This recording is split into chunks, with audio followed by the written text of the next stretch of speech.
પરમ ચૈતન્યાનંદ સ્વામી સદગુરુ હતા, મોટા સદગુરુ સંત બધા એની આમન્યા રાખે. શ્રીજી મહારાજ પણ એનું ખૂબ સાચવતા. પણ એક વખત ગઢપુરમાં જલજીણીના ઉત્સવની અંદર સંતો ગયા અને પરમ ચૈતન્યાનંદ સ્વામીને કહેવાનું ભૂલાઈ ગયું. એટલે મનની અંદર થઈ ગયું કે હું આવડો મોટો સદગુરુ ને મને વાતે ન કરી, મને ભૂલીને એમને હાલ્યા ગયા. એટલે મનમાં માન ભંગ થયો, એકદમ આમ ધાડ ધાડ ચડી ગઈ કે મારી કઈ કિંમત નહીં, મહારાજે મને સદગુરુ કર્યો અને બસ આજકાલના સાધુ એમ મનમાં બહુ લાગી આવ્યો. એટલે ગોપાળાનંદ સ્વામીના સેવક સાધુ બાલ મુકુંદ દાસ એને ખબર પડી. એટલે એને સેજે સ્વામીને વાત કરી કે સ્વામી, આપણે ક્યાં માન માટે સાધુ થયા? શું વાત કરી સ્વામી? આપણે ક્યાં માન માટે સાધુ થયા? માન છોડીને તો સાધુ થયા છીએ. કોઈ આપણી વાત રાખી કે ન રાખી એમાં શું ફરક પડ્યો? અને એ વખતે સ્વામીને સત્વગુણ વર્તતો હશે ને, એને વાત લાગી ગયો. એટલે પૂછ્યું કે સાધુ, આવું જ્ઞાન તને કોણે શીખવાડ્યું? તો કે મને મારા ગુરુ ગોપાળાનંદ સ્વામી શીખવાડ્યું.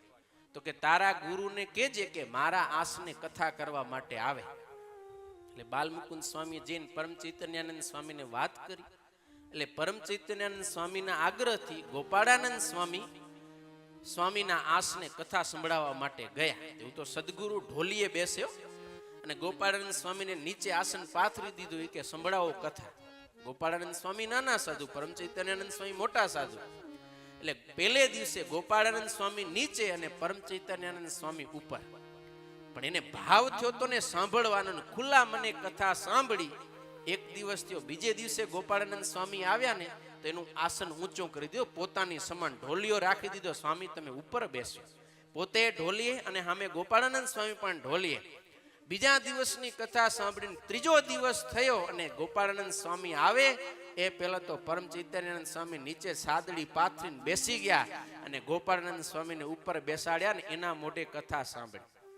3 દિવસ લાગટ કથા સાંભળી અને એનું જીવન પરિવર્તન થઈ ગયું. આવડા મોટા સદગુરુ સંત હતા અને પછી બોલ્યા, હો એ કે આ ગોપાળાનંદ સ્વામીની કથાથી મારું જીવન બદલ્યું. કેવું કે હું 12 વર્ષ ગુરુ રહ્યો, 12 વર્ષ સદગુરુ રહ્યો, પણ સાચો સત્સંગી તો હું આજે થયો.